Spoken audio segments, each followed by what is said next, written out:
Assalamualaikum warahmatullahi wabarakatuh. Perkenalkan, nama saya Nur Aryaningsi dari Prodi Manajemen kelas pagi. Video ini dibuat untuk memenuhi tugas ujian tengah semester 2 mata kuliah Bank dan Lembaga Keuangan dengan dosen pengampunya yaitu Bapak Insinyur Sugeng Prayatno SHSEMM. Dan pada video kali ini materi yang akan saya bahas yaitu mengenai uang. Tanpa lama-lama lagi, langsung saja kita ke materinya. Lalu, apa itu uang? Dalam ilmu ekonomi modern, uang adalah sesuatu yang tersedia dan secara umum diterima sebagai alat pembayaran bagi pembelian barang-barang dan atau jasa-jasa, serta kekayaan berharga lainnya juga untuk pembayaran hutang. Lalu menurut Ensiklopedia Indonesia, uang adalah segala sesuatu yang biasanya digunakan dan diterima secara umum sebagai alat penukar atau standar pengukur nilai, yaitu standar daya beli, standar uang, dan garansi menanggung utang.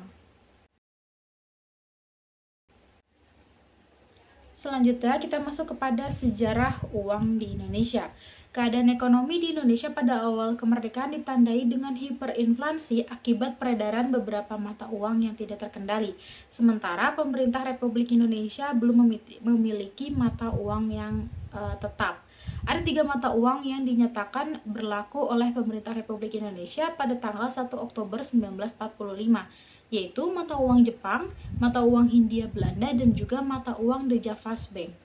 Kekacauan ekonomi akibat hiperinflasi diperparah lagi oleh kebijakan Panglima Afne atau Allied Force Netherlands East Indies, Letjen Sir Montagu Stopford, yang pada tanggal 6 Maret 1946 mengemukakan pemberlakuan mata uang NICA di seluruh wilayah Indonesia yang telah diduduki oleh pasukan Afne.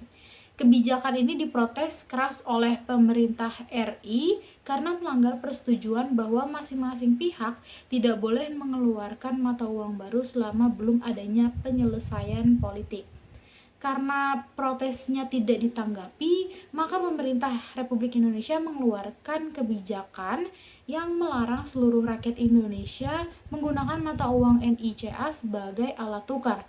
Langkah ini sangat penting karena peredaran mata uang NICA berada di luar kendali pemerintah Republik Indonesia sehingga menyulitkan perbaikan ekonomi nasional.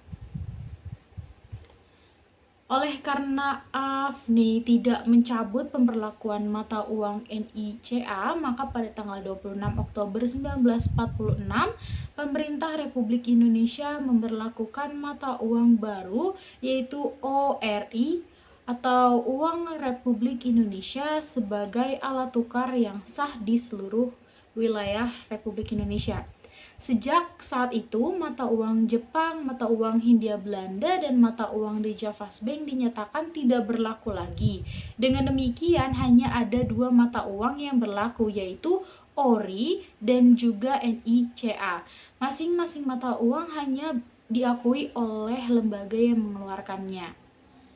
Untuk mengatur nilai tukar ORI ini atau uang Republik Indonesia dengan valuta asing yang ada di Indonesia, pemerintah Republik Indonesia pada tanggal 1 November 1946 mengubah Yayasan Pusat Bank Pimpinan Margono Jojo Hadikusumo menjadi Bank Negara Indonesia atau BNI. Beberapa bulan sebelumnya, pemerintah juga telah mengubah Bank Pemerintah Pendudukan Jepang yaitu Shomin Ginko menjadi Bank Rakyat Indonesia atau BRI. Dan Kyokin Kyoku menjadi Kantor Tabungan Pos atau KTP yang berubah nama pada Juni 1949 menjadi Bank Tabungan Pos dan akhirnya di tahun 1950 menjadi Bank Tabungan Negara atau BTN. Semua bank ini dijalankan oleh pemerintah Republik Indonesia dengan fungsi utamanya untuk menghimpun dan menyalurkan dana masyarakat serta pemberian jasa di dalam lalu lintas pembayaran. Selanjutnya kita masuk kepada tahap perkembangan uang. Yang pertama ada tahap sebelum barter. Tahap ini ditandai dengan belum adanya transaksi antar manusia karena apa yang dihasilkan langsung dipergunakan untuk memenuhi kebutuhan sendiri. Lalu yang kedua ada tahap barter. Tahap barter terjadi saat tidak semua kebutuhan dapat dipenuhi sehingga membutuhkan orang lain yang memiliki barang yang dibutuhkan untuk ditukar dengan barang yang ia miliki. Lalu yang ketiga ada tahap penggunaan uang barang. Adanya kesulitan pada tahap barter mendorong masyarakat mencari alternatif lain dalam melakukan tukar-menukar barang, yaitu dengan menetapkan beberapa barang atau benda sebagai alat tukar. Barang atau benda yang dipilih ini biasanya memiliki nilai yang tinggi, berkekuatan magis, atau merupakan barang kebutuhan sehari-hari. Selanjutnya, tahap yang keempat yaitu tahap penggunaan uang logam. Uang jenis logam ini muncul untuk mengatasi kesulitan yang terjadi pada tahap penggunaan barang sebagai uang. Logam yang dipilih antara lain uang logam dari bahan perak dan juga emas. Namun, demikian karena jumlah logam mulia tersebut jumlahnya terbatas, sementara jumlah transaksi dalam masyarakat semakin berkembang, maka uang logam jenis ini pun tidak dapat dipertahankan. Lalu tahap yang kelima ada tahap penggunaan uang kertas. Nah, sebelum keberadaan dan fungsi uang kertas seperti sekarang ini, dahulu uang kertas yang ada keberadaannya dijamin oleh logam mulia. Penggunaan uang kertas dirasa lebih memudahkan transaksi karena sifat fisiknya yang mendukung sebagai alat tukar. Lalu yang keenam yaitu tahap penggunaan uang elektronik. Seiring dengan kemajuan teknologi, mulailah berkembang yang namanya uang elektronik, di mana untuk menyelesaikan transaksi ekonomi, pihak yang melakukan transaksi tidak perlu membawa uang tunai, namun cukup dengan melakukan pembayaran melalui kartu kredit, transfer antar rekening yang saat ini bahkan telah dapat dilakukan melalui internet, serta SMS dan juga telepon seluler. Selanjutnya kita masuk ke jenis-jenis uang. Nah, yang pertama ada jenis uang berdasarkan bahan pembuatnya. Yang pertama ada uang logam. Uang logam ini terbuat dari logam atau juga emas atau juga perak, dan nominalnya ini cenderung lebih kecil, seperti Rp100, Rp500, dan juga Rp1.000. Lalu ada juga uang kertas. Nah, uang kertas ini dibuat dari kertas yang tidak mudah robek, luntur, dan juga tahan terhadap air. Nominalnya ini cenderung lebih besar, contohnya adalah Rp10.000, Rp20.000, atau bahkan Rp100.000. Lalu yang kedua, jenis uang berdasarkan lembaga yang mengeluarkannya. Yang pertama ada uang kartal, diterbitkan oleh Bank Sentral yaitu Bank Indonesia, serta digunakan oleh seluruh masyarakat dalam bentuk logam dan juga kertas. Lalu yang kedua ada uang giral, diterbitkan oleh Bank Umum dalam bentuk cek atau biljet giro. Yang ketiga berdasarkan nilai. Ada full body money yaitu bernilai penuh, nah merupakan uang yang nilai intrinsiknya sama dengan nilai nominalnya. Misalnya, nilai emas pada uang logam Rp500 bernilai sama dengan nominalnya. Lalu ada representatif full body money, tidak bersifat penuh, yaitu nilai intrinsiknya lebih kecil dari nilai nominalnya. Biasanya terdapat pada jenis uang kertas. Misalnya, untuk membuat uang Rp1.000, pemerintah mengeluarkan biaya Rp750. Lalu yang keempat, berdasarkan kawasan. Uang lokal hanya berlaku di suatu negara tertentu. Misalnya, mata uang pero hanya dapat digunakan di negara Filipina. Lalu ada uang regional, berlaku di suatu kawasan yang lebih luas daripada uang lokal. Misalnya mata uang euro dapat digunakan untuk beberapa negara yang ada di Eropa. Misalnya Jerman, Spanyol, Austria, dan lain-lain. Lalu ada uang internasional, berlaku di seluruh dunia sebagai standar pembayaran. Contohnya adalah US dollar.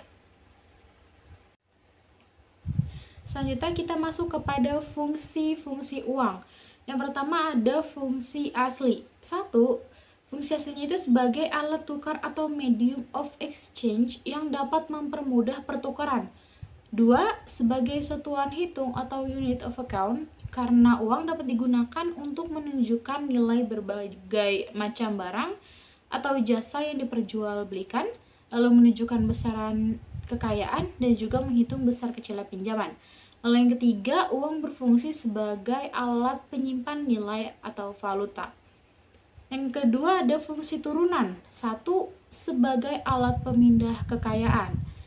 Misalnya seseorang yang hendak pindah dari suatu tempat ke tempat lain dapat memindahkan kekayaannya yang berupa tanah dan bangunan rumah ke dalam bentuk uang dengan cara menjualnya. Yang kedua, sebagai pendorong kegiatan ekonomi. Yang ketiga, sebagai alat pembayaran yang sah.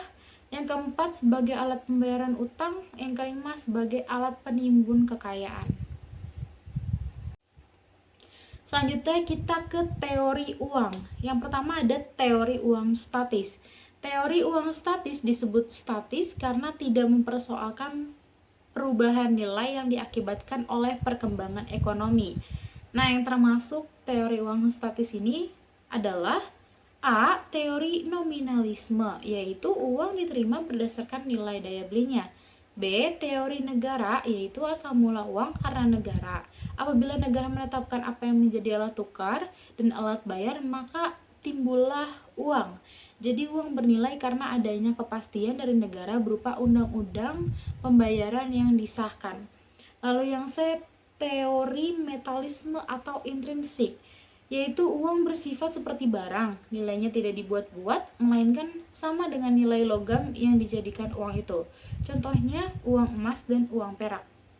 Lalu yang D, teori konvensi atau perjanjian, yaitu teori ini menyatakan bahwa uang dibentuk atas dasar pemufakatan masyarakat untuk mempermudah pertukaran. Selanjutnya yang kedua ada teori uang dinamis. Teori ini mempersoalkan sebab terjadinya perubahan dalam nilai uang. Teori dinamis ini diantaranya A. Teori persediaan kas, yaitu teori ini dilihat dari jumlah uang yang tidak dibelikan barang-barang. Yang B. Teori ongkos produksi, yaitu teori ini menyatakan nilai uang dalam peredarannya yang berasal dari logam dan uang itu dapat dipandang sebagai barang. Lalu yang C, teori kuantitas dari David Ricardo. Teori ini menyatakan bahwa kuat atau lemahnya nilai uang sangat bergantung pada jumlah uang yang beredar. Selanjutnya yang D, teori kuantitas dari Irving Fisher. Teori ini telah dikemukakan oleh David Ricardo, disempurnakan lagi oleh Irving Fisher dengan memasukkan unsur kecepatan peredaran uang, barang, dan jasa sebagai faktor yang mempengaruhi nilai uang. Lalu seberapa penting sih uang dalam perekonomian?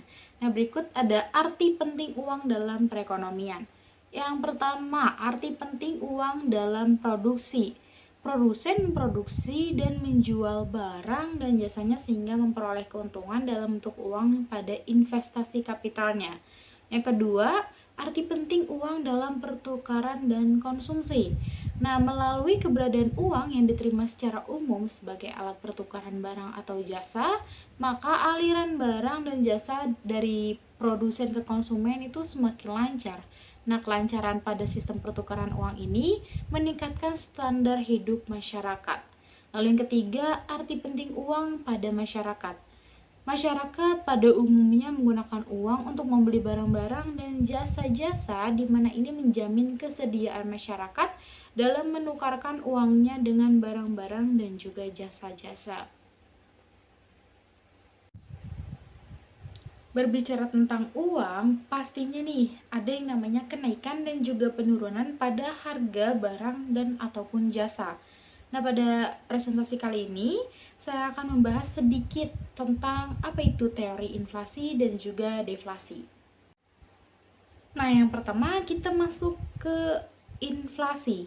Inflasi dapat diartikan sebagai kenaikan harga barang dan jasa secara umum dan terus-menerus dalam jangka waktu tertentu. Nah, macam-macam inflasi ini ada berdasarkan atas parah tidaknya inflasi tersebut. Terdiri dari inflasi ringan di bawah 10% setahun, inflasi sedang antara 10% sampai 30% setahun, inflasi berat antara 30% sampai 100% setahun, dan hiperinflasi di atas 100% setahun. Lalu ada berdasarkan atas dasar penyebab awal dari inflasi, terdiri dari inflasi yang timbul karena permintaan masyarakat akan berbagai barang terlalu kuat, lalu inflasi yang timbul karena kenaikan ongkos produksi. Nah, ini disebut dengan cost inflation. Lalu berdasarkan asal dari inflasi, terdiri dari inflasi yang berasal dari dalam negeri yaitu domestic inflation, lalu ada inflasi yang berasal dari luar negeri yaitu imported inflation. Apa sih penyebab dari inflasi ini sebenarnya? Nah, yang pertama ini bisa karena tingginya permintaan pasar, bisa juga karena tingginya biaya produksi, lalu bisa juga karena banyaknya peredaran uang dan masih banyak lagi. Lalu bagaimana dampak dari inflasi? Yang pertama, dampak inflasi terhadap pendapatan. Inflasi akan mendorong berkembangnya ekonomi karena permintaan barang dan jasa meningkat sehingga membuat harganya jadi naik. Hal tersebut dapat mendorong para pengusaha memperluas produksi sehingga memberikan lapangan kerja baru. Namun, bagi masyarakat yang penghasilannya tetap atau tidak meningkat dari tahun ke tahun, inflasi ini akan membuatnya menjadi rugi. Lalu yang kedua, dampak inflasi terhadap perekonomian nasional.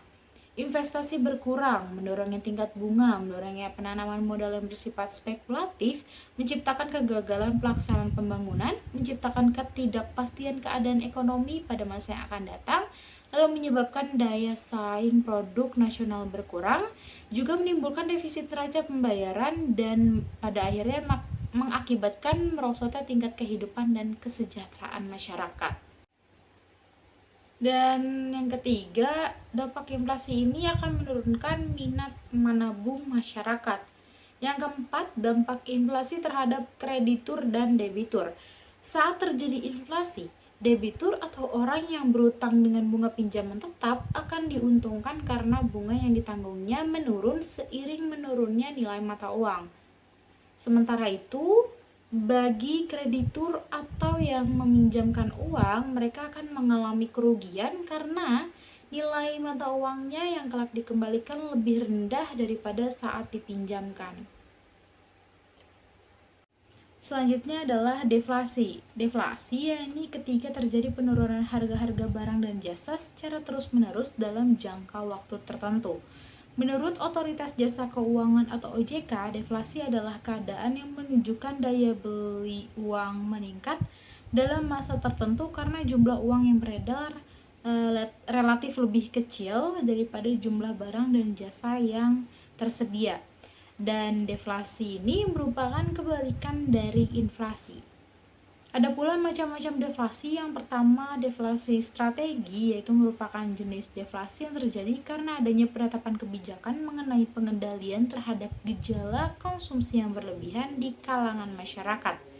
Lalu ada deflasi sirkulasi, adalah deflasi yang muncul akibat kondisi perekonomian yang tidak stabil, di mana terjadi pada saat transisi ekonomi yang tengah meningkat mengalami kemerosotan.